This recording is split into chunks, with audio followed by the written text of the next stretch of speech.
ನಾನು ಮಾಡಲ್ಲ, ನನ್ನ ಪ್ರೊಫೆಷನ್ನು. ಎಷ್ಟು ಖುಷಿಯಿಂದ ನಿಮ್ಮ ಮಗಿನ ಬೀದಿ ಬಣ್ಣ ಹೆಂಗಿದೆ, ಮೇಲ್ಗಡೆ ಕೆನೆಗಿನ ಇದೆಯಾ, ಈ ಕಡೆ ಹಸ್ರಿಗಿದೆಯಾ, ಎಷ್ಟು ಚೆನ್ನಾಗಿ ನೋಡ್ತೀನಿ, ನೋಡ್ತೀನಿ. ನನ್ನ ಮೂಗಿದೆಯಲ್ಲ CT ಸ್ಕ್ಯಾನ್ಗಿಂತಲೂ ಗ್ರೇಟ್. ಈ ಮೂಗಿನೊಳಗೆ ಇದು ಬೆಸಿಲರಿ ಡಿಸೆಂಟ್ರಿನ ಅಮಿಬಿಕ್ ಡಿಸೆಂಟ್ರಿನ ಅಂತ ನೋಡ್ತೀನಿ. ನಾನು ಒಬ್ಬನೇ ಡಾಕ್ಟ್ರು, 200 ಫೋನ್ ತಗೋತೀನಿ. ನಿಮ್ಗೆ ಯಾಕೆ ತಗೋತೀನಿ ಅಂದ್ರೆ ಆಶ್ಚರ್ಯ ಆಗ್ಬೋದು. ನಾನು ಯೂಟ್ಯೂಬ್ ಎಷ್ಟು ಪಾಪ್ಯುಲರ್ ಇದ್ದೀನಿ ಅಂದ್ರೆ, ಗುಲ್ಬರ್ಗ ಕಡೆಯಿಂದ ಹಳ್ಳಿ ಹೆಣ್ಮಕ್ಳು ಫೋನ್ ಮಾಡ್ತಾಳೆ. ನಾನು ಓದಿದ್ದು ಬಳ್ಳಾರಿ ಹುಬ್ಳಿ. ಆಂಜನಪ್ಪ ಡಾಕ್ಟರ್ ಬೇಕ್ರಿ ಅಂತಾಳೆ. ಮಾತಾಡ್ತಿದ್ದೀನಿ ಹೇಳವ್ವ ಅಂದ್ರೆ, ನಿಜವಾಗ್ಲೂ ರೀ ಅಂತಾಳೆ. ಕಾರ್ಪೊರೇಟ್ ನೀವು ಮಣಿಪಾಲ್ ಹಾಸ್ಪಿಟ್ಲಿಗೆ ಹೋದ್ರೆ ನೀನು ಮುಟ್ಟೋದು ಇಲ್ಲ. ಅವನು ನಿನ್ನೆ ಒಂದು ಕೈನಾಗ ಹಿಂಗೆ ಫಿಲಮ್ ಇಟ್ಕೊಂಡಿರ್ತಾನೆ, ನೀನ್ ನೋಡ್ತಾನೆ, ಮುಗೀತು ಬಾರ್ದ ಅಯ್ಯಮ್ಮ ಆಲ್ರೆಡಿ ನಿಮ್ಮನ್ನ 1000 ರೂಪಾಯಿ ಕಿತ್ಕೊಂಡ್ಬಿಟ್ಟಿರ್ತಾಳೆ. Which is the most powerful medicine ever discovered on earth ಅಂದ್ರು. Which is the most powerful medicine ever discovered on earth. ಇದುವರೆಗೂ ಪ್ರಪಂಚದಲ್ಲಿ ಬಹಳ ಪವರ್ಫುಲ್ ಮೆಡಿಸನ್ ಯಾವ್ದು? ನಾನು ಟಕ್ ಅಂತ ಎದ್ದು ನಿಂತ್ಕೊಂಡೆ. ಯಾಕಂದ್ರೆ ಜೆಂಟಮೈಸಿನ್ ಮಾರ್ಕೆಟಿಗೆ ಬಂದಿತ್ತು, ನನ್ನ ಪುಸ್ತಕದಾಗ ಇರ್ಲಿಲ್ಲ. It was A very great antibiotic. ನಾನು MBBS ಹೋದ. ಸರ್ ಜೆಂಟಮೈಸಿನ್ ಸರ್ ಅಂದೆ. ಅವ್ರು ಖುಷಿ ಪಡ್ತಾನೆ, ಮರಿ ಕೂತ್ಕ ಅಂದ್ರು, ನಕ್ಬಿಟ್ಟು. ಇಲ್ಲ ಅಲ್ಲೊಬ್ಬ ಅಮಿಕಾಸಿನ್ ಅಂದ. ಆಮೇಲೆ ಲಾಸ್ಟ್ ಹೇಳಿದ ಮಾತು, ಸರ್ 40 ವರ್ಷ ಆಯ್ತು, ಇವತ್ತು ನನ್ನ ಕಿವಿಯಲ್ಲಿ ಗುಯ್ಗುಟ್ಟುತ್ತೆ. ಏನ್ ಗೊತ್ತಾ powerful medicine? Words are the most powerful medicine ever discovered on earth. ಹೋಗ್ತಾರೆ ನೋಡಿದ್ರೆ 3B. ನಾನು ಅವ್ರಿಗೆ ಹೇಳಿದೆ, ನಮ್ಮೂರ್ನವ್ರು ಎಜುಕೇಟೆಡ್ ಪೀಪಲ್, ನೋಡಮ್ಮ ನಾನು ಮೆಡಿಕಲ್ ಕಾಲೇಜ್ನ ಪ್ರೊಫೆಸರ್, ಎಲ್ಲ ಕಾಯಿಲೆನೂ ನೋಡ್ತೀನಿ, ಆದರೆ ನಿಂದು ನಮ್ಮೂರ್ನೋಳು ಸ್ಪೆಷಲ್ ಡಾಕ್ಟರ್ ಕರಿದೆ ಅಂದರೆ ಆಂಕಾಲಜಿ ಸರ್ಜನ್ ಅಂತ ಹರೀಶ್ ಅಂತ ಇದ್ದಾರೆ ರಾಮಯ್ಯ ಹಾಸ್ಪಿಟ್ಲಲ್ಲಿ. ಅವರು ನನ್ನ ಸ್ಟೂಡೆಂಟೇನೆ. ಹರೀಶ್ ಫೋನ್ ಮಾಡಿ, ಬಾರಪ್ಪ ನಮ್ಮೂರು ಪೇಷಂಟ್ ಬಂದ, ನೋಡ್ದ, ಸರ್ ಇವ್ರ ಡಯಾಗ್ನೋಸ್ ಕರೆಕ್ಟಾಗಿದೆ, ನಾಳೆ ಬೆಳಗ್ಗೆ ರಾಮಯ್ಯ ಕರ್ಕೊಂಡೋಗಿ ನಾನೊಂದು ಟೆಸ್ಟ್ ಮಾಡ್ತೀನಿ. Very simple. ನಾವು ಕಾಯಿಲೆಗಳನ್ನ ಎಷ್ಟು ಚೆನ್ನಾಗಿ ಕಂಡುಹಿಡಿತೀವಿ ಅಂದರೆ, ಆ ಬ್ರೆಸ್ಟ್ಗೆ ಒಂದು ನೀಡ್ಲ್ ಹಾಕ್ತಾರೆ, FNAC ಅಂತೀವಿ ನಾವು. ಒಂದು ನೀಡ್ಲ್ ಹಾಕಿದ್ದಕ್ಕೆ ಬಂತು, ಇದು stage 3B cancer of the breast ಅಂತ. ನೋಡಿ, ಈ ಹೆಣ್ಮಗಳು ಬಳೆ ಅಂಗಡಿ ಅಜ್ಜಿ ಥರ ನನಗೆ 6 ತಿಂಗಳ ಹಿಂದೆ ಬಂದಿದ್ರೆ ಸ್ಟೇಜ್ 1A ಇರ್ತಿತ್ತು. ನಾನು ಟ್ರೀಟ್ಮೆಂಟ್ ಮಾಡಿದರೆ ಅಜ್ಜಿ ಈ ಹೆಣ್ಮಗಳು ಅಟ್ಲೀಸ್ಟ್ 15 ವರ್ಷ ಬದುಕಿರೋಳು. ಅನ್ಫಾರ್ಚುನೇಟ್ಲಿ ನಮ್ಮಲ್ಲಿ ನೋಡಿ, ಹೆದರ್ಕೋಬೇಡಿ, ಕರೆಂಟ್ ಅಂದರೆ ಕರೆಂಟ್ ಕೊಡಲ್ಲ. ನಮ್ಮದು ಕಾಂಬಿನೇಷನ್ ಇರುತ್ತೆ, ಸರ್ಜರಿ, ರೇಡಿಯೋಥೆರಪಿ, ಕೀಮೋಥೆರಪಿ, ಸೈಕೋಥೆರಪಿ ಇಷ್ಟೂ ಇರುತ್ತೆ. ಈ ಹೆಣ್ಮಗಳಿಗೆಲ್ಲ ಮಾಡೋಷ್ಟೊತ್ತು 2 ವರ್ಷಕ್ಕೆ ತನ್ನ ಮಗನ ಬಿಟ್ಟು ಸತ್ತೋಗ್ತಾಳೆ. ಈ ಇನ್ಸಿಡೆನ್ಸ್ ಯಾಕೆ ಹೇಳಿದೆ ಅಂದರೆ, ದಯವಿಟ್ಟು ನಿಮ್ಗೆ ಏನಾದರೂ ಡೌಟ್ ಇದ್ದರೆ ನೀವು ನಮ್ಮ ಹತ್ರ ಬನ್ನಿ. ಮೊನ್ನೆ ತಾನೇ ಒಂದು ಲೈವ್ ಇದೆ, ನಿನ್ನೆ ಫ್ರೀಡಮ್ TV ಒಳಗೆ ಮಾತಾಡಿದೆ. ಈಚೀಚೆಗೆ ನಮ್ಮ ರಾಜ್ಯದಲ್ಲಿ ಚಿಕ್ಕ ವಯಸ್ಸಿನವ್ರು ಹಾರ್ಟ್ ಅಟ್ಯಾಕ್ ಆಗಿ ಯಾಕೆ ಸಾಯ್ತಾ ಇದ್ದಾರೆ? ಎಷ್ಟು ಸುಲಭ ಗೊತ್ತಾ ನಿಮ್ಗೆ? ಅರ್ಥ ಹಂಗೆ ಹೇಳ್ಬೇಕು ಅಂದರೆ, ಈ ಹಾರ್ಟ್ ಅಟ್ಯಾಕ್ ಅಂದರೆ ಯಾರೋ ಬಂದು ಅಟ್ಯಾಕ್ ಮಾಡೋದಲ್ಲ, ಬಹಳ ಸುಲಭ. ಅದು ಜನಗಳಿಗೆ ಅರ್ಥ ಆಗೋ ರೀತಿಯಲ್ಲಿ ನಾನು ಹೇಳ್ತೀನಿ. ಅದಕ್ಕೆ ಅವರು ನನ್ನನ್ನು ಪ್ರತಿ ಸಾರಿ ಕರೆಸ್ತಾರೆ. ಸೊ ಈಗ ತಾನೇ 1-2-3 ಹುಡುಗರು ನೋಡಿದೆ. ದಯವಿಟ್ಟು ಹಳೆ ಕಾಲದಲ್ಲಿ ನಿಮ್ಮ ಮಕ್ಕಳು ಚೆಬ್ಬಿ ಆಗಿದ್ರೆ ಖುಷಿ ಪಡೀರಿ. ನಮ್ಮ ಮಗ ಎಷ್ಟು ಚೆನ್ನಾಗವನೆ, ಗುಂಡಾಗವನೆ. ದಯವಿಟ್ಟು ಕೊಲೆಸ್ಟ್ರಾಲ್ ಇವತ್ತು ದೊಡ್ಡವ್ರಿಗಷ್ಟೇ ಅಲ್ಲ, ಚಿಕ್ಕ ಮಕ್ಕಳಿಂದ 15 ವರ್ಷದಿಂದ ಸ್ಟಾರ್ಟ್ ಆಗುತ್ತೆ. ಅಮ್ಮ ಅದಕ್ಕಿಂತ ಇಂಪಾರ್ಟೆಂಟ್, ಯಾಕಂದ್ರೆ ನಾನು ತುಂಬ ವಿಚಾರಗಳಿದ್ದಾವೆ, ಎಲ್ಲ ಕವರ್ ಮಾಡೋಕ್ಕಾಗಲ್ಲ. ಇದೊಂದು ಸ್ಯಾಂಪಲ್. ನೀವು ನನ್ನ ಕಂದಿರೋದ್ರಿಂದ ನಾನು ಬಹಳ ಹ್ಯೂಮರಿಸ್ಟು, ಯಾರಿಗೂ ಬೇಜಾರಾಗ್ದಂಗೆ ಮಾತಾಡ್ತೀನಿ. ನಾನು Anant international public school Devanahalli ರೋಡ್ನಲ್ಲಿದೆ, ಬಹಳ ಬ್ಯೂಟಿಫುಲ್ ಸ್ಕೂಲ್. ನನ್ನ ಸ್ಕೂಲ್ ಡೇಗೆ ಒಬ್ಬ ಮೇಷ್ಟ್ರು ಕರ್ಕೊಂಡು ಹೋದ್ರು, ರಂಗಯ್ಯ ಅಂತ. ಸರ್ ಬನ್ನಿ ಸರ್, ನಿಮ್ಮನ್ನ ಚೀಫ್ಗೆ ಹೋಗಿ ನೋಡ್ತೀನಿ. ಎಲ್ಲ ನಮ್ಮೂರ ಕಡೆಯವರು, ದೇವನಹಳ್ಳಿ ಕಡೆಯವರು. ತುಂಬ ಜನ ಮಕ್ಕಳು, 36 ಡಾನ್ಸ್ ಇತ್ತು ಮಕ್ಕಳದು. ಆಲ್ಮೋಸ್ಟ್ 1500 ಜನ ಅಜ್ಜ ಅಜ್ಜಿ ಮಕ್ಕಳು ಡಾನ್ಸ್ ನೋಡೋಕೆ ಬಂದಿರ್ತಾರೆ. ಅವರು ಅಂದೆ ಮೊದಲೇ, ಅಮ್ಮ ನಾನು ಭಾಷಣ ಅಂತೂ ಮಾಡಲ್ಲ, ಯಾಕಂದರೆ ನಿಮ್ಮ ಮಕ್ಕಳು ಡಾನ್ಸ್ ನೋಡೋಕೆ ಬಂದಿದ್ದೀರಿ. ಆದರೆ ನಿಮಗೆ ಒಬ್ಬ ವೈದ್ಯನಾಗಿ ನಿಮ್ಗೊಂದು ಸಣ್ಣ ಕತೆ ಹೇಳ್ತೀನಿ. ಕತೆ ಕೇಳಿದ್ಮೇಲೆ ನಾನು ಹೇಳ್ದಂಗೆ ಕೇಳಬೇಕು, ಎಲ್ರೂ ಖುಷಿ ಪರ. ಯಾಕಂದರೆ ಈ ಭಾಷಣ ಕೇಳೋದಿದೆಯಲ್ಲ, ತಲೆ ಮೇಲೆ ಸೂತಿಗೆ ಹೊಡ್ದಂಗೆ ಆಯ್ತದೆ. ಹಂಗಾಗಿ ಈ ಎಷ್ಟು ಸಂಕ್ಷಿಪ್ತವಾಗಿ ಮಾತಾಡಬೇಕು ಅಷ್ಟೇ. ಅವ್ರಿಗೆಲ್ಲ ಖುಷಿ, ನಮ್ಮ ಡಾಕ್ಟರ್ ಕತೆ ಹೇಳ್ತಾರಂತೆ. ಏನು ಕತೆ ಹೇಳಿದೆ ಗೊತ್ತಾ? ವೆರಿ ಸಿಂಪಲ್ ಕತೆ. ಈ ಕತೆ ಒಳಗೆ ವಿಜ್ಞಾನ ಎಷ್ಟು ಚೆನ್ನಾಗಿದೆ ಕೇಳಿ, ಅದರ ಎಫೆಕ್ಟ್ ಏನಾಯ್ತು ಅಂತ ನಿಮ್ಗೆ ಹೇಳ್ತೀನಿ ಕೇಳಿ. ಒಂದು ಗೋಲಿಯ ಕತೆ. ಒಂದು ಅಜ್ಜಿ ಬರುತ್ತೆ, ನಾನು ಬೋರಿಂಗ್ ಹಾಸ್ಪಿಟಲ್, ನಾನು ಭಾಳ ಪಾಪ್ಯುಲರ್ ಟೀಚರ್, ನಮ್ಮ ಸ್ಟೂಡೆಂಟ್ಸ್ ಇದ್ದಾಗ ಕಾಯ್ತಿರ್ತೀನಿ, ಯಾರನ್ನ ಪೇಷಂಟ್ ಬಂದ್ರೆ ನನ್ನ ಸ್ಟೂಡೆಂಟ್ಸ್ ಎಲ್ಲ ಇದ್ದಾರೆ. ಒಂದು ಅಜ್ಜಿ, ಬಲಗೈನೊಳಗೊಂದು ಚೀಟಿ, ಎಡಗೈ ನಮ್ಮ ಮೊಮ್ಮಗ. ಆಂಜನಪ್ಪ ಡಾಕ್ಟ್ರ್ ಯಾರ್ರಿ? ಅಜ್ಜಿ ನಾನೇ ಕಣಜ್ಜಿ ಅಂದು. ನೋಡ್ಕಣಪ್ಪ, ನನ್ನ ಮೊಮ್ಮಗ ಒಂದು ವಾರದಿಂದ ಜ್ವರ ಇತ್ತು. ನಿನ್ನ ಫ್ರೆಂಡ್ ಇದ್ದಾನಲ್ಲ ನಟರಾಜ್ ಡಾಕ್ಟ್ರು, ದೇವನಹಳ್ಳಿ ಒಳಗೆ ನನ್ನ ಕ್ಲಾಸ್ಮೇಟ್ ಇದ್ದಾನೆ, MBBS ಡಾಕ್ಟ್ರು. ಅವ್ನು ನಮ್ಮ ಮುಂದೆ ಓದಲಿಲ್ಲ, ಅವ್ನು ಪ್ರಾಕ್ಟೀಸ್ ವೆರಿ ಪಾಪ್ಯುಲರ್ ಡಾಕ್ಟ್ರು. ಅಲ್ಲ ಕಣಪ್ಪ, ಜ್ವರ ಅಂತ ಹೋದ್ರೆ ಅವಯ್ಯ ಜ್ವರ ವಾಸಿ ಮಾಡಿಬಿಟ್ಟು ಅದೇನೋ ನೋಡೋವಾಗೆ ನಿಮ್ಮ ಹುಡುಗನ ಹತ್ರ ಒಂದೇ ಒಂದು ಗೋಲಿ ಐತೆ, ಇನ್ನೊಂದು ಗೋಲಿ ಆಂಜನಪ್ಪ ಡಾಕ್ಟ್ರು ಹುಡುಕ್ತಾರೆ ತಗೋ ಅಂತ ಲೆಟ್ರ್ ಕೊಟ್ಟಿದ್ದಾನೆ. ನನಗೆ ಗೊತ್ತಿತ್ತಿದ್ದು, ಆದರೆ ಹುಡುಗರಿಗೆ ಅರ್ಥ ಆಗಲಿ ಅಂತ. ಅಲ್ಲ ಕಣಜ್ಜಿ, ಗೋಲಿ ಇಲ್ದಿದ್ರು ನನ್ನ ಹತ್ರ ಯಾಕೆ ಬಂದೆ, ಶೆಟ್ರ್ ಅಂಗಡಿಗೆ ಅಲ್ವಾ ಹೋಗೋದು ಅಂದೆ. ಅಜ್ಜಿಗಳು ಹೆಂಗೆ ಹೋಗಿತಾರೆ ಗೊತ್ತಾರ ಡಾಕ್ಟ್ರೆ, ಏಯ್ ಯಾವರು ಡಾಕ್ಟ್ರ್ ನೀನು ಸರಿಯಾಗಿ ಓದಿದೆಯೋ ಇಲ್ವೋ, ಆ ಗೋಲಿ ಅಲ್ಲ ಈ ಗೋಲಿ ನೇತಾಡ್ತದಲ್ಲ ಆ ಗೋಲಿ. ಅಜ್ಜಿ ಭಾಷೆ ನೋಡ್ರಿ ಎಷ್ಟು ಬ್ಯೂಟಿಫುಲ್ ಆಗಿ. ನಿಜವಾಗ್ಲೂ ಹೇಳ್ತೀನಿ, ನಂದು ಇದೆಷ್ಟು ಇಂಪಾರ್ಟೆಂಟ್ ಅನ್ನೋದಕ್ಕೆ ನಾನು ಹೇಳಿ ಈ ಕತೆ ಹೇಳಿದ್ಮೇಲೆ ಅಜ್ಜಿಗಳಿಗೆ ಹೇಳಿದೆ, ನೋಡಮ್ಮ ನೀವೆಲ್ಲ ಮನೆಗೆ ಹೋದ್ಮೇಲೆ ನಿಮ್ಮ ಹುಡುಗರು ಡಾನ್ಸ್ ಮಾಡಿದಾರಲ್ಲ, ಚಡ್ಡಿ ಬಿಚ್ಚಿ 2 ಗೋಲಿ ಇದಾವೆ ಎಲ್ಲ ಅಂತ ನೋಡ್ಬೇಕು. ನೆಂಟ್ರಿಗೆಲ್ಲ ಫೋನ್ ಮಾಡ್ಬೇಕು, ಆಂಜನಪ್ಪ ಡಾಕ್ಟರ್ ಹೇಳಿದ್ರು ನಿಮ್ಮ ಮನೆ ಹುಡುಗರು ಚಡ್ಡಿ ಬಿಚ್ಚಿಬಿಟ್ಟು ಗೋಲಿ ನೋಡ್ಬೇಕು ಅಂತ. ಸರ್ ನಂಬಿ ನನ್ನ ಮಾತನ್ನ, ನೆಕ್ಸ್ಟ್ 10 ಜನ ತಂದೆ ತಾಯಿಯಂದಿರು ಕೆಂಪೇಗೌಡ ಹಾಸ್ಪಿಟ್ಲಿಗೆ ಮಕ್ಕಳು ಕರ್ಕೊಂಡ್ಬರ್ತಾರೆ. ಅದ್ರಾಗ ಒಬ್ಬ ಮೇಷ್ಟ್ರು ಮಗ 9 ವರ್ಷದವನು, ನೋಡ್ತೀನಿ 2 ಗೋಲಿ ಇಲ್ಲ. ಬೈಲ್ಯಾಟ್ರಲ್ ಅನ್ಡಿಸೆಂಡೆಡ್ ಟೆಸ್ಟಿಸ್ ಅಂತೀವಿ ನಾವು, ಕ್ರಿಪ್ಟಾರ್ಕಿಡಿಸಮ್ ಅಂತೀವಿ. ಏನ್ರಿ ಮೇಷ್ಟ್ರಿ, ನಮ್ಗೆ ಹೆಂಗ್ರಿ ಸರ್ ಗೊತ್ತಾಗುತ್ತೆ. ಅದಕ್ಕೆ ನಮ್ಮ ಮಜಾ GKVK ಒಳಗೆ ಪೋಸ್ಟ್ ಗ್ರಾಜುಯೇಟ್ ಪ್ರೋಗ್ರಾಮ್ಗೆ ನಾರಾಯಣ್ ಗೌಡ್ರು ಇದ್ದಾಗ ನಾನು ಚೀಫ್ ಗೆಸ್ಟು. ಅಲ್ಲಿ ನಾನು ಓದ್ ಕಡೆ ಎಲ್ಲ ಅಲ್ಲಿ ಬಹಳ ಎಫೆಕ್ಟ್ ಆಗ್ಬಿಡ್ತಲ್ಲ, ಒಂದು ಭಾಷಣ ಹೊಡೆದೆ. ಅಲ್ಲೂ ಲಾಸ್ಟ್ಗೆ ನಿಮ್ಗೆ ಒಂದು ಖುಷಿ, ನಾನು ಹ್ಯೂಮರಿಸ್ಟ್ ಅಂತ. ಸರ್ ನೀವು ನಂಬಿ ME.SC ಓದ್ತಾ ಇರೋ ಮಂಡ್ಯದ ಹುಡುಗ ಸಾಯಂಕಾಲ ನನಗೆ ಫೋನ್ ಮಾಡ್ತಾನೆ 8:30ಗೆ, ಸರ್ ಏನ್ ಸರ್ ನೀವು ನೆನ್ನೆ ವೇದಿಕೆ ಮೇಲೆ ಮಾನ ಮರುವಾದೆ ಇಲ್ದಿರ ಗೋಲಿ ಕತೆ ಹೇಳಿದ್ರಿ, ನಾನು ಆಟ್ಲಿಗೆ ಹೋಗಿ ನೋಡ್ಕೋತೀನಿ ಸರ್, ನನಗೆ ಒಂದೇ ಒಂದು ಗೋಲಿ ಇದೆ ಸರ್. ಪ್ರಾಮಿಸ್ ರೀ, ಇದು ತಿಳುವಳಿಕೆ ಹೆಂಗ್ ಮೂಡುತ್ತೆ ನೋಡಿ. ನಾನು ಮೊನ್ನೆ ಹಾಸನದಲ್ಲಿ ಒಂದು ಕಾಲೇಜ್ನಾಗ ಇದು ಮಾಡೋಗೆ ಮಧ್ಯೆ ಹುಡುಗರು ಎದ್ದೋಗೋರು. ಯಾಕೆ ಎದ್ದೋತಾರೆ ಬಡ್ಡಿ ಮಕ್ಕಳು, ಅಲ್ಲಿ ಹೋಗಿ ನೋಡ್ಕೊಂಡು ಬಂದು ತಿರುಗಿ ಕೂತ್ಕೊಳ್ಳೋರು. ಇದೇ ಇಷ್ಟು ಅರಿವು ಮೂಡಿಸ್ಬೇಕ್ರಿ. ಪ್ರಾಮಿಸ್ ಇದೆಷ್ಟು ಇದು ಯಾಕೆ ನನಗೆ ಇಂಪಾರ್ಟೆಂಟು ನೀವು ನಂಬೋದಿಲ್ಲ. ನಾನು ಹೇಳುವ ಪ್ರತಿ ಕಥೆಯಲ್ಲೂ ವಿಜ್ಞಾನ ಹೆಂಗಿರುತ್ತೆ ಅನ್ನೋದಕ್ಕೆ ಇದಕ್ಕೆ ಯಾಕೆ ನನಗೆ ಇಷ್ಟು ಕ್ಯೂರಿಯಾಸಿಟಿ ಬಂದು ಅಂದ್ರೆ, ಕಿಮ್ಸಲ್ಲಿ ಕೂತಿದ್ದೀನಿ, BIT ಸ್ಟೂಡೆಂಟ್ ಗುಜರಾತಿ ಹುಡುಗ ಫಸ್ಟ್ ಇಯರ್, ನಾನು ಬರ್ತಾನೆ ನನ್ನ ಹತ್ರ. ಅವನು ಬಡೆ ಸಾಬ್ ಮೇರೆ ಕೊ ಪೇಟ್ ಮೇ ದರ್ದ ಇದೆ, ಸೋಜಾ ಬಾಯ್ ನಾವು ನೋಡ್ತೀವಿ. ಅವ್ನು ಮಲಗಿಸಿದ್ರೆ ನೀವು ನಂಬಿ ನಮ್ಮ ಹೊಟ್ಟೆನ 4 ಭಾಗವಾಗಿ ನೋಡ್ತೀವಿ. ಇದು ಅಪೆಂಡಿಕ್ಸ್ ಜಾಗ, ಲೋವರ್ ಅಬ್ಡಮನ್ ಅಂತೀವಿ. ಅವ್ನು ಮಲಗಿದ್ರೆ ಇಷ್ಟಪ್ಪ ಗಡ್ಡೆ ಕಾಣಿಸ್ತಾ ಇದೆ. 21 ವರ್ಷದ ಹುಡುಗನಲ್ಲಿ ಇಲ್ಲಿ ಗಡ್ಡೆ ಬರಲ್ಲ, ಇದು ಅಪೆಂಡಿಕ್ಸ್ ಜಾಗ. ದೊಡ್ಡವರಾದ್ರೆ ಕ್ಯಾನ್ಸರ್ ಆಫ್ ದಿ ಕೋಲಾನ್, ಸಿಕಮ್ ಅಂತೀವಿ ನಾವು. ಅವ್ನು ನೋಡಿದ ತಕ್ಷಣ ನಾನು PGಗೆ ಹೇಳ್ದೆ, ಅವ್ನು ಚಡ್ಡಿ ತೆಗೆದು ನಾಚಿಕೋತಾರೆ, ಎಲ್ಲರೂ ನಾಚಿಕೋತಾರೆ. ಅವ್ನು ಚಡ್ಡಿ ತೆಗೆದು ಆ ಕಡೆ ಬೀಜ ಇದೆಯಲ್ಲ ನೋಡು, ಬೀಜ ಇಲ್ಲ. ಏನಾಯ್ತು ನೋಡಿಮ್ಮ, ಮನೆಯಲ್ಲೂ ಡೆಲಿವರಿ ಆಗುತ್ತೆ, ಏನು ಹಾಸ್ಪಿಟ್ಲಿಗೆ ಹೋಗಿ ಡೆಲಿವರಿ ಮಾಡಬೇಕು ಅಂತ ಏನಿಲ್ಲ.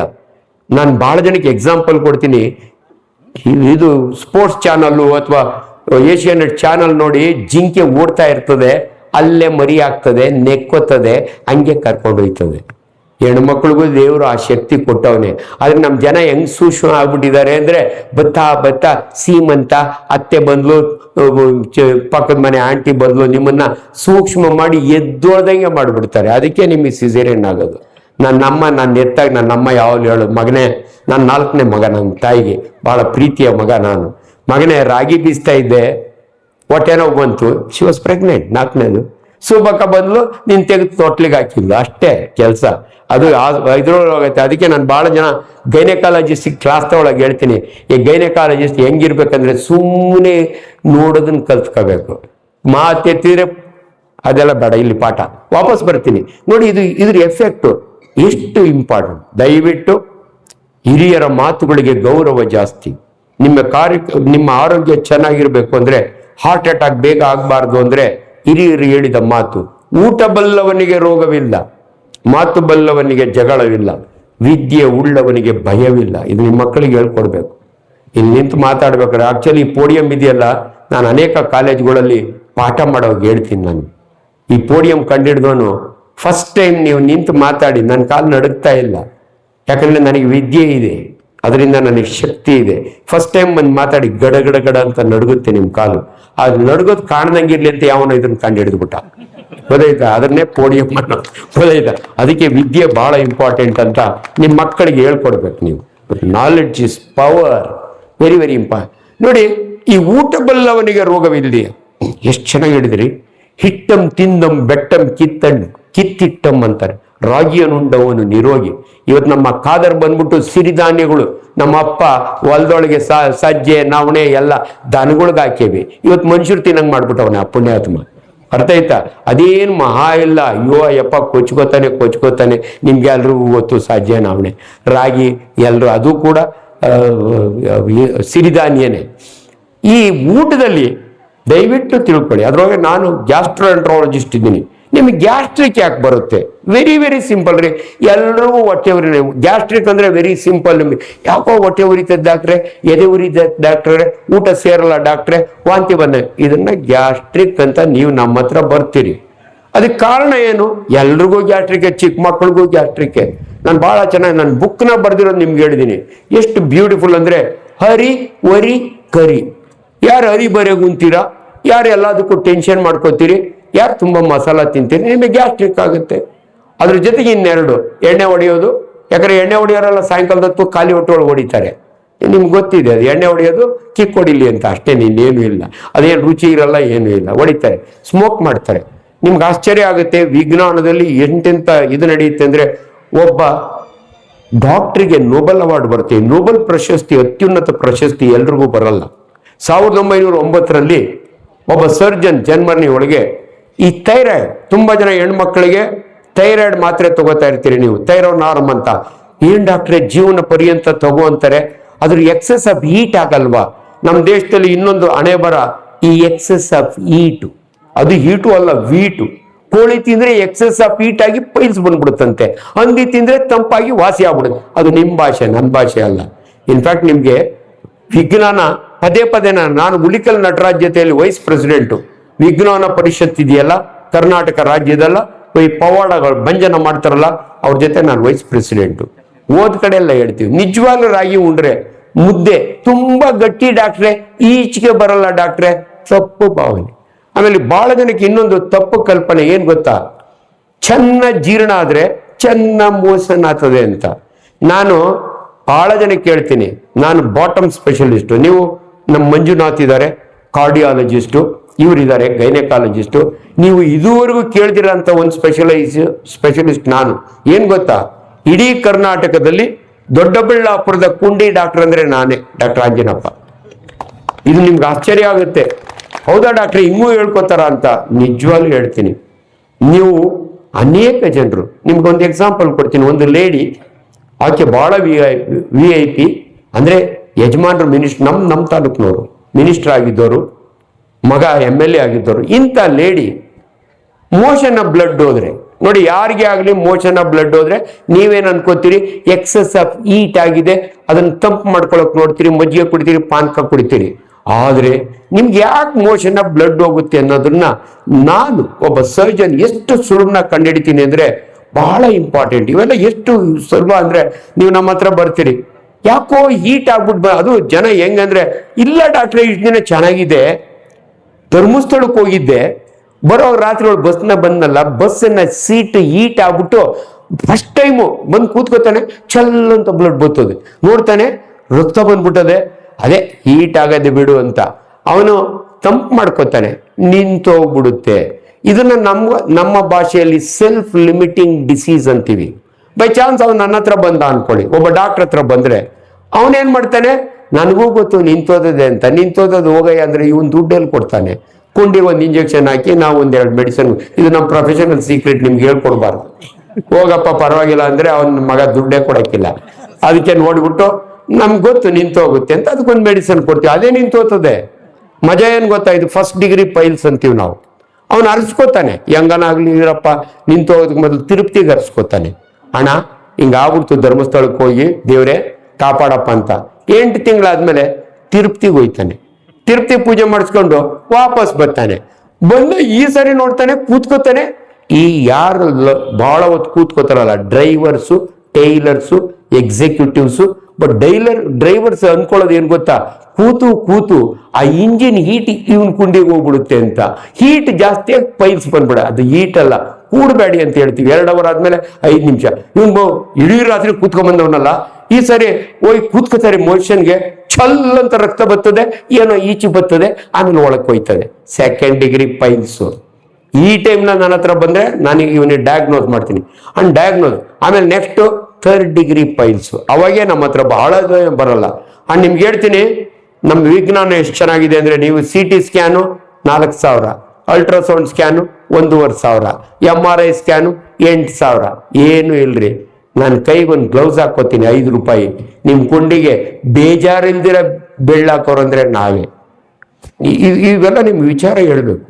ನನ್ನೊಂದು ಕಾರ್ಯಕ್ರಮ ಕರೆದಿರು, ತುಂಬ ಜನ ಕೂತಿದ್ದೀರ ನೋಡಿ. ಇದೇ ಥರ ಟೌನ್ ಹಾಲ್ನಲ್ಲಿ ಅಂಬೇಡ್ಕರ್ದು ಏನೋ ಜಯಂತಿ ಮಂಡ್ಯದವ್ರೆ ಅರೇಂಜ್ ಮಾಡಿದ್ರು. ನನ್ನ ಚೀಫ್ ಗೆಸ್ಟ್ ಆಗಿ ಕರೆದಿದ್ದಾರೆ. ಶತಾಯುಷಿ ದೊರೆಸ್ವಾಮಿ ಅವರಿದ್ರು, ಅವರು ಟೈಗರ್ ಅಶೋಕ್ ಕುಮಾರ್. ನಾವು ಕೂತಿದ್ದೀವಿ. ಸೋಮಣ್ಣವ್ರು ಬರ್ತಾರೆ, ಮಿನಿಸ್ಟ್ರು ಭಾಷಣ ಹೊಡಿತಾರೆ, ಹೋಗ್ತಾರೆ. ನನ್ಗೆ ಇನ್ನೊಂದು ಕಾರ್ಯಕ್ರಮ, 3 ಜನ ಮಿನಿಸ್ಟ್ರುಗಳು, 3 ಜನ ಸ್ವಾಮೀಜಿಗಳು ಬಂದರು. 2 ಜನ ಸ್ವಾಮೀಜಿಗಳು ಭಾಷಣ ಹೊಡೆದ್ರು, ನನಗೆ ಬೇರೆ ಕೆಲಸ ಇದೆ ಹೋದ್ರು. 12:45 ಆಯ್ತು. ಅರ್ಧ ಜನ ತಲೆನೋವು ಬಂದ್ಬಿಟ್ಟು ಎದ್ದೋಗ್ಬಿಟ್ರಿ. ಇನ್ನು ಅರ್ಧ ಜನ ಇದ್ರು. ನಾನು ಮೆಲ್ಲಿಗೆ ಎದ್ದೋದೆ. ಅಣ್ಣ ಇವತ್ತು ನೋಡಿ ಫಸ್ಟೇ ಕೊಟ್ಬಿಟ್ಟಿದ್ದೀರಿ, ಅದಕ್ಕೆ ಭಾಷಣ ನೋಡಿ. ಅಣ್ಣ ನನ್ನ ಮುಖ್ಯ ಅತಿಥಿಯಾಗಿ ಕರೆದಿದೆಯಾ, ನಾನು ಬ್ಯುಸಿ ಸರ್ಜನ್ನು, ತುಂಬ ಜನ ಕಾಯ್ತಾ ಇದ್ದಾರೆ, ನೀನು ನನಗೆ ಮೈಕೆ ಕೊಡು. ಓ ಸಾರಿ ಡಾಕ್ಟ್ರೇ, ಅವರೆಲ್ಲ ನನಗೆ ಮೈಕ್ ಕೊಟ್ಟ. ತುಂಬ ಜನ ಕೂತಿದ್ರು, ಅರ್ಧ ಜನ. ನೋಡಿ ಅಮ್ಮ, ಈಗ ತಾನೇ ಒಬ್ಬ ಸ್ವಾಮೀಜಿ ಹೋದ್ರು. ಸ್ವಾಮೀಜಿಗಳಂದ್ರೆ ಎಲ್ರಿಗೂ ಗೌರವ, ಯಾಕಂದ್ರೆ ಕಾವಿ ಹಾಕಿರ್ತಾರೆ, ಕಾಲಿಗೆ ನಮಸ್ಕಾರ ಮಾಡ್ತೀವಿ, ಫಲಪುಷ್ಪ ಕೊಟ್ಟು ಆಶೀರ್ವಾದ ಮಾಡ್ತಾರೆ. ನೋಡಮ್ಮ, ನಾನೊಬ್ಬ ವೈದ್ಯ ಇದ್ದೀನಿ, ನಾಳೆ ನಿಮ್ಮ ಮಗ ಬೇದಿ ಹೊಡೆದ್ರೆ ಬೇದಿ ತಗೊಂಬ ಅಂತೀನಿ. ನಿಮ್ಗೆಲ್ಲ ಗೊತ್ತಿದೆ, ಮೊದಲಿನ ಕಾಲದ ಡಾಕ್ಟರ್ಗಳು ಕಕ್ಕಸ್ ತಗೊಂಬ ಪರೀಕ್ಷೆ ಮಾಡ್ತೀನಿ ಅಂದ್ರೆ ಬೆಂಕಿ ಪಟ್ಟದಾಗ ತರೀರ. ಈಗ ಲ್ಯಾಬ್ ಎಲ್ಲ ಬಹಳ ಕ್ಲೀನ್ ಆಗಿದ್ದಾವೆ, ನಿಮ್ಗೆ ಹೇಳ್ತಾರೆ. ಆದರೆ ಮಕ್ಕಳು ಏನ್ ಮಾಡ್ತಾರೆ ಗೊತ್ತಾ, ಅಮ್ದಿರು, ನಂಗೆ ಇಂಪಾರ್ಟೆಂಟ್ ಇದು. ಎಂತ ಬೇದಿ ಅಂತ ನಾನು ನೋಡಿರ್ತಾನೆ. ಅಮ್ಮ ಬೇದಿ ತಗೊಂಬಂದ್ರೆ ಈ ಅಮ್ದಿರು ಏನ್ ಮಾಡ್ತಾರೆ ಗೊತ್ತಾ, ಟಿಫನ್ ಕ್ಯಾರಿ ಮೇಲೆ ಮಗನ್ ಕುಂಡ್ರಿಸ್ಬಿಟ್ಟು ಕಾಕ ಮಾಡ್ಬಿಟ್ಟು ಅದನ್ನ ಮುಚ್ಕೊಂಡು ತಂದು ನಮಗೆ ಕೊಟ್ಬಿಡ್ತಾರೆ. ಕೆಲವು ಡಾಕ್ಟರ್ಗಳು, ಸೀನಿಯರ್ ಡಾಕ್ಟರ್ಗಳು ಇರ್ತಾರಲ್ಲ, ಅಜ್ಜಿಗಳು ಬೆಣ್ಣೆರು ತಂದಿರ್ತಾರೆ, ಮನೆ ಕಟ್ಕೊಳ್ಸಿಬಿಡ್ತಾರೆ. ಹುಡುಗರಿಗೆ ಮನೆ ಕಟ್ಕೊಳ್ಸಿ ಎಂಡ್ರ ಕೈಲಿ ಬಯಸ್ಕೋತಾರೆ, ಹೋಗಿ ಏನ್ರಿ ಬೇದಿ ಕಳ್ಸ್ತಾರೆ. ನಾನು ಹಂಗೆ ಮಾಡಲ್ಲ. ಅವ್ರ ಮುಂದೆನೆ ಇದನ್ನ ಹೇಳಿದೆ ಕತೆ ಜನಗಳಿಗೆ. ನೋಡಮ್ಮ, ನಾಳೆ ನಿನ್ ಮಗ ಬೇದಿ ಹೊಡೆದ್ರೆ ತಗೊಂಬ ಅಂತ ಹೇಳಿರ್ತೀನಿ. ನಿಮ್ಗೆಲ್ಲ ಹಿಂಗ್ ತೆಗೆದು ಬೇದಿ ನೋಡಿದ್ರೆ ಬಳಕ್ಕಂತ ವಾಂತಿ ಮಾಡ್ತೀರಾ. ನಾನು ಮಾಡಲ್ಲ, ನನ್ನ ಪ್ರೊಫೆಷನ್ನು. ಎಷ್ಟು ಖುಷಿಯಿಂದ ನಿಮ್ಮ ಮಗಿನ ಬೀದಿ ಬಣ್ಣ ಹೆಂಗಿದೆ, ಮೇಲ್ಗಡೆ ಕೆನೆಗಿನ ಇದೆಯಾ, ಈ ಕಡೆ ಹಸ್ರಿಗಿದೆಯಾ, ಎಷ್ಟು ಚೆನ್ನಾಗಿ ನೋಡ್ತೀನಿ, ನೋಡ್ತೀನಿ. ನನ್ನ ಮೂಗಿದೆಯಲ್ಲ, CT ಸ್ಕ್ಯಾನ್ಗಿಂತಲೂ ಗ್ರೇಟ್. ಈ ಮೂಗ್ನೊಳಗೆ ಇದು ಬೆಸಿಲರಿ ಡಿಸೆಂಟ್ರಿನ ಅಮಿಬಿಕ್ ಡಿಸೆಂಟ್ರಿನ ಅಂತ ನೋಡ್ತೀನಿ. ಬೇಜಾರೇ ಮಾಡ್ಕೊಳ್ಳಲ್ಲ. ಟೇಸ್ಟ್ ಒಂದು ಬಿಟ್ಟು ಇನ್ನೆಲ್ಲ ಮಾಡ್ತೀನಿ ನಾನು. ಕೊನೆಗೆ ನಿಮ್ಮ ಮಗಿಂದು ಬೆಸಿಲರಿ ಡಿಸೆಂಟ್ರಿನ ಅಮಿಬಿಕ್ ಡಿಸೆಂಟ್ರಿನ ಅಂತ ಕಂಡಿಡ್ದು ನಿನ್ ಮಗಿನ ಜೀವ ಉಳಿಸ್ತೀನಿ. ನಾನು ಆ ಸ್ವಾಮಿ ಅಷ್ಟೇ ಗ್ರೇಟ್ ಅಲ್ವಾ ಅಂದೆ. ಎದ್ ನಿಂತ್ಕೊಂಡು ಚಪ್ಪಾಳೆ ಹೊಡೆದ್ರು. ಇದು ನಮ್ಮ ಇದೆ ರೀ, ನಾವ್ ಹೇಳ್ಕೊಳ್ಳಲ್ಲ ಅಷ್ಟೇ. ದಯವಿಟ್ಟು ನಮ್ಮ ವೃತ್ತಿ ಎಂತ ವೃತ್ತಿ ಅಂದ್ರೆ ನಿಜವಾಗ್ಲು ಅದಕ್ಕೆ ನಾವು ಹೆಮ್ಮೆಯಿಂದ ಹೇಳ್ಕೊಳ್ತೀವಿ. ಯಾರು ನಿಮ್ಮ ಮನೆ ಬಾಗಿಲಿಗೆ ಬಂದು ಕ್ಯಾಂಪ್ ಮಾಡಲ್ಲ. ಇವತ್ತು you must be grateful to these young doctors arrange ಮಾಡಿರೋ ನಮ್ಮ ಚಂದ್ರಶೇಖರ್ ಇಲ್ಲಿ ಅವರು ನಿಮ್ಮೂರಿಗೆ ಬಂದು ನಿಮ್ಮಾರು ಏನೋ ಒಂದು ಪಬ್ಲಿಸಿಟಿಗಲ್ಲ, ಅವರೇ ನಾಳೆ MLA ಅಂತೂ ನಿಂತ್ಕೊಳ್ಳಲ್ಲ. ಆದ್ರೂ ನಮ್ಮ ಕರ್ತವ್ಯ. ಅದಕ್ಕೆ ಅವರು 15 ದಿವಸದಿಂದನೇ ಕೇಳಿ ಚಂದ್ರಶೇಖರ್ ನಮ್ಮ ಹುಡುಗ ಹೇಳ್ದ, ಸರ್ ಚಂದ್ರಶೇಖರ್ ಸರ್ ಕೇಳಿದ್ರು ಭಾನುವಾರ ಏನೋ ಫ್ರೀ ಇರ್ತೀರಾ ಅಂತ. ಚಂದ್ರಶೇಖರ್ ಹೇಳಿದ್ಮೇಲೆ ಫ್ರೀ ಮಾಡ್ಕೊಳ್ಳೋ. ಆಕ್ಚುಲಿ 3 ಕಾರ್ಯಕ್ರಮ ಇದಾವೆ, ಅದಕ್ಕೆ ಮೊದಲೇ ಭಾಷಣ ಹೊಡೆದು ನೀವೆಲ್ಲ ತಪಾಸಣೆ ಮಾಡಿಸ್ಕೊಳ್ಳಿ. ದಯವಿಟ್ಟು ನನ್ನ ನಂಬರ್ ಬಿಟ್ಟು ಹೋಗ್ತೀನಿ. ನಾನು ಒಬ್ಬನೇ ಡಾಕ್ಟ್ರು, 200 ಫೋನ್ ತಗೋತೀನಿ. ನಿಮ್ಗೆ ಯಾಕೆ ತಗೋತೀನಿ ಅಂದ್ರೆ ಆಶ್ಚರ್ಯ ಆಗ್ಬೋದು. ನಾನು ಯೂಟ್ಯೂಬ್ ಎಷ್ಟು ಪಾಪ್ಯುಲರ್ ಇದ್ದೀನಿ ಅಂದ್ರೆ, ಗುಲ್ಬರ್ಗ ಕಡೆಯಿಂದ ಹಳ್ಳಿ ಹೆಣ್ಮಕ್ಳು ಫೋನ್ ಮಾಡ್ತಾಳೆ. ನಾನು ಓದಿದ್ದು ಬಳ್ಳಾರಿ ಹುಬ್ಳಿ. ಆಂಜನಪ್ಪ ಡಾಕ್ಟರ್ ಬೇಕ್ರಿ ಅಂತಾಳೆ. ಮಾತಾಡ್ತಿದ್ದೀನಿ ಹೇಳವ್ವ ಅಂದ್ರೆ, ನಿಜವಾಗ್ಲೂ ರೀ ಅಂತಾಳೆ. ಒಂದು ಹೆಣ್ಮಗಳಿಗೆ, ಗುಲ್ಬರ್ಗದ ಹಳ್ಳಿ ಹೆಣ್ಮಗಳಿಗೆ ಒಬ್ಬ ಬೆಂಗಳೂರು ಫೇಮಸ್ ಡಾಕ್ಟರ್ ಫೋನ್ ತಗೊಂಡ್ರೆ ಅವಳು ನನ್ನ ಅರ್ಧ ಕಾಯಿಲೆ ವಾಸಿ ಆಯ್ತ್ರಿ ಅಂತಾಳೆ. ನೋಡ್ರಿ, ಇದು ಬಹಳ ಇಂಪಾರ್ಟೆಂಟ್. ನೀವು ಹೋಗ ಡಾಕ್ಟ್ರು ನಿಮ್ಮನ್ನ ಮುಟ್ ನೋಡಿ. ಇವತ್ತು ಕಾರ್ಪೊರೇಟ್ ನೀವು ಮಣಿಪಾಲ್ ಹಾಸ್ಪಿಟ್ಲಿಗೆ ಹೋಗಿ ನೀನು ಮುಟ್ಟೋದು ಇಲ್ಲ. ಅವನು ನಿನ್ನೆ ಒಂದು ಕೈನಾಗ ಹಿಂಗೆ ಫಿಲಮ್ ಇಟ್ಕೊಂಡಿರ್ತಾನೆ, ನಿಂಗೆ ನೋಡ್ತಾನೆ, ಮುಗೀತು ಬಾರ್ದ. ಆ ಅಮ್ಮ ಆಲ್ರೆಡಿ ನಿಮ್ಮನ್ನ 1000 ರೂಪಾಯಿ ಕಿತ್ಕೊಂಡ್ಬಿಟ್ಟಿರ್ತಾಳೆ ಅಲ್ಲಿ ರಿಸೆಪ್ಷನ್ನಾಗ. ಒಂಚೂರು ನೀರು ಕೊಟ್ಟರೆ ಸರ್. ಅದಕ್ಕೆ ನನಗೆ ಇವತ್ತು ನೆನಪಿದೆ. ಯಾಕೆ ನಾನು ಫೇಮಸ್ ಟೀಚರ್ ಅಂದರೆ, ನಾನು ವಂಡರ್ಫುಲ್ ಟೀಚರ್ ಇದ್ರು ನಾನು ಬಳ್ಳಾರಿ ಒಳಗೆ ಓದವಾಗ. ಡಾಕ್ಟರ್ RH ಶೆಣೈ ಅಂತ. ಎಷ್ಟು ಎಫೆಕ್ಟಿವ್ ಆಗಿರುತ್ತೆ ಅವರ ಮಾತುವನ್ನು ಕೇಳ್ಕೊಳ್ಳಿ. ಒಂದಿನ ಕ್ಲಾಸಿಗೆ ಬರ್ತಾರೆ, ನಾವೆಲ್ಲ ಕೂತಿದ್ದೀವಿ 120 ಜನ. Look your boys and girls, ಇವತ್ತು ನಾನು ಅರ್ನಿಯ ಬಗ್ಗೆ ಮಾತನಾಡೋದಿಲ್ಲ. ನಿಮ್ಗೊಂದು ಸಿಂಪಲ್ ಕ್ವಶನ್ ಕೇಳ್ತೀನಿ, all of you should answer ಅಂತಾರೆ. ನಾನು ಬಹಳ ಸ್ಟೂಡೆಂಟ್, ಫಸ್ಟ್ ಬೆಂಚ್ನಾಗ ಕೂತ್ಕೊಳ್ಳಿ, ನೋಡೋಣ ಕೇಳಲಿ. ನಾನು ಚೆನ್ನಾಗಿ ಆನ್ಸರ್ ಮಾಡಿಬಿಟ್ಟು 10 ಜನ ಹುಡುಗಿರಿದ್ರು ಕ್ಲಾಸ್ನಾಗ ಇಂಪ್ರೆಷನ್ ಹೊಡೆದು ಬಿಡೋಣ. ಆ ವಯಸ್ಸು ಅಂತದ್ದು. ಹೇಳ್ಬಿಡೋಣ ಅಂತ. ಅವರು which is the most powerful medicine ever discovered on earth ಅಂದ್ರು. Which is the most powerful medicine ever discovered on earth. ಇದುವರೆಗೂ ಪ್ರಪಂಚದಲ್ಲಿ ಬಹಳ ಪವರ್ಫುಲ್ ಮೆಡಿಸನ್ ಯಾವ್ದು? ನಾನು ಟಕ್ ಅಂತ ಎದ್ದು ನಿಂತ್ಕೊಂಡೆ, ಯಾಕಂದ್ರೆ ಜೆಂಟಮೈಸಿನ್ ಮಾರ್ಕೆಟಿಗೆ ಬಂದಿತ್ತು, ನನ್ನ ಪುಸ್ತಕದಾಗ ಇರ್ಲಿಲ್ಲ. It was A very great antibiotic. ನಾನು MBBS ಹೋದ, ಸರ್ ಜೆಂಟಮೈಸಿನ್ ಸರ್ ಅಂದೆ. ಅವ್ರು ಖುಷಿ ಪಡ್ತಾರೆ, ಮರಿ ಕೂತ್ಕ ಅಂದ್ರು, ನಕ್ಬಿಟ್ಟು. ಇಲ್ಲ ಅಲ್ಲೊಬ್ಬ ಅಮಿಕಾಸಿನಿಂದ. ಆಮೇಲೆ ಲಾಸ್ಟ್ ಹೇಳಿದ ಮಾತು, ಸರ್ 40 ವರ್ಷ ಆಯ್ತು, ಇವತ್ತು ನನ್ನ ಕಿವಿಯಲ್ಲಿ ಗುಯ್ಗುಟ್ಟುತ್ತೆ. ಏನ್ ಗೊತ್ತಾ powerful medicine? Words are the most powerful medicine ever discovered on earth. ನೀನ್ ಆಡುವ ಮಾತು, ನೀನ್ ಕೇಳಿಸ್ಕೊಳ್ಳುವ ರೀತಿ, ನೀನ್ ಸಮಾಧಾನ ಮಾಡೋ ರೀತಿ ಇದೆಯಲ್ಲ, ಇದರಂತ ಪವರ್ಫುಲ್ ಮೆಡಿಸನ್ ಇನ್ನೊಂದಿಲ್ಲ. ಇದು ಸತ್ಯ. ಇದು ನನ್ನ ಸ್ಟೂಡೆಂಟ್ಸ್ ಕೇಳ್ಕೊಡ್ತೀನಿ. ಇದ್ರ ಎಫೆಕ್ಟ್ ನಾನು ಮಾತನಾಡೋವಾಗ ನಿಮ್ಗೊಂದು ಖುಷಿ ಆಗ್ಲಿ ಅಂತ ಕೆಲವು ಎಕ್ಸಾಂಪಲ್ ಹೇಳ್ತೀನಿ. ಒಂದು ಅಜ್ಜಿ ಬರ್ತಾಳೆ ನನ್ನ ಹತ್ರ, ಮೊಮ್ಮಗ, ಡಾಕ್ಟ್ರೇ ನನ್ನ ಮೊಮ್ಮಗ ಒಂದು ವಾರದಿಂದ ಜ್ವರ. 3 ಜನ ಡಾಕ್ಟರ್ ಹತ್ರ ಹೋಗಿದ್ದೀನಿ, ನನ್ನ ಮಗನೂ ಎಂತ ಜ್ವರ ಅಂತ ಹೇಳಲಿಲ್ಲ. ಅಜ್ಜಿಗಳು ಕೇಳೋದು ಹಿಂಗೇನೆ, ಎಂತ ಜ್ವರ? ಯಾಕಂದ್ರೆ ಅವ್ರಿಗೆ ಇಂಪಾರ್ಟೆಂಟು. ಈಗೆಲ್ಲ ಡೆಂಗ್ಯೂ ಜ್ವರ ಬಂದು, ನಾನು MBBS ಹೋದ್ರೆ ಡೆಂಗ್ಯೂ ಜ್ವರ ಇರಲಿಲ್ಲ, ನಿಜವಾಗ್ಲೂ ಹೇಳ್ತೀನಿ. ಅವಾಗೆಲ್ಲ ಟೈಫಾಯ್ಡು, ವೈರಲ್ ಜ್ವರ, ಮಲೇರಿಯಾ ಜ್ವರ ಇತ್ತು. ನಾನು ಅಜ್ಜಿನ ಕೇಳಿದೆ, ಅಲ್ಲ ಕಣಜ್ಜಿ ನಾನೇನು ಜ್ವರ ನೋಡ ಡಾಕ್ಟ್ರ? ಯಾಕಂದ್ರೆ ನಾನು ಸರ್ಜನ್ ಅಲ್ವ, ಜ್ವರ ಎಲ್ಲ MBBS ಡಾಕ್ಟರ್ ನೋಡ್ತಾರೆ, ಫಿಸಿಷಿಯನ್ ನೋಡ್ತಾರೆ. ಯಾವ ಡಾಕ್ಟರ್ ನೀನು? ಇವ್ರ ಅಪ್ಪನ ಮಳೆ ಕಿತ್ತು ನೀನೇ ಅಲ್ವಾ ಅಂದ್ಲು ಅಜ್ಜಿ. ಆ ಹುಡುಗನ ಅಪ್ಪನ ಪೈಲ್ಸ್, ನಾನು ಪೈಲ್ಸ್ ಸ್ಪೆಷಲಿಸ್ಟ್. ಸರಿ ಕಣ ಅಜ್ಜಿ ಅಂದೆ. ಅಲ್ಲ ಕಣಪ್ಪ, ನೀನು ಅಂತ ದೊಡ್ಡ ಮಳೆ ಕೀಳೋನ್ಗೆ ಇಂಥ ಸಣ್ಣ ಜ್ವರ ನೋಡಕ್ಕಾಗಲ್ವಾ? ಹೌದಲ್ವಾ, ನಾನು MBBS ಮಾಡಿ ಅಲ್ವಾ MS ಮಾಡಿರೋದು. ಕೂತ್ಕ ಅಜ್ಜಿ ಅಂದು. ಹುಡುಗನ್ ಮಲಗಿಸ್ತೆ. ಏನ್ ಮಾಡೋದು ಅಜ್ಜಿ? ನೋಡ್ಕಣಪ್ಪ, ಮೊದ್ಲೇ ಹೇಳಿದೀನಿ ಇದು ಎಂತ ಜ್ವರ ಅಂತ ಹೇಳಿ, ಆಮೇಲೆ ಕುಂಡಿಗೆ ಇಂಜೆಕ್ಷನ್ ಹಾಕು. ಇಂಜೆಕ್ಷನ್ ಅವರೇ ಹೇಳ್ತಾರೆ. ಪೇಷಂಟ್ಗಳು ಬಹಳ ಮಜಾ ಇರ್ತಾರ್ರಿ. ನಾನು ನಿಮ್ಗೆ ಹೇಳ್ತೀನಿ, ಇವೆಲ್ಲ ಪ್ರೊಫೆಷನಲ್ ಸೀಕ್ರೆಟ್ ಹೇಳ್ಬಾರ್ದು. ನೀವು ನಮ್ಮ ಹತ್ರ ಬರ್ತಿರಲ್ಲ, 80% ನಿಮ್ಗೇನು ಕಾಯಿಲೆ ಇರಲ್ಲ. ಆದ್ರೆ ಕಾಯಿಲೆ ಇಲ್ಲ ಅಂದ್ರೆ ನೀವು ನಮ್ಗೆ ರೊಕ್ಕ ಕೊಡಕ್ಕಿಲ್ಲ. ಅದಕ್ಕೆ ಏನೋ ಒಂದು ನಾವು ಮ್ಯಾನೇಜ್ ಮಾಡ್ಕೋತೀವಿ, ಗೊತ್ತಾಯ್ತಾ? ಇದು ಬಹಳ ಇಂಪಾರ್ಟೆಂಟ್, ಕೇಳ್ಕೊಳ್ಳಿ. ಈ ಸಿಂಪಲ್ ಎಕ್ಸಾಂಪಲ್ ಕಣಮ್ಮ.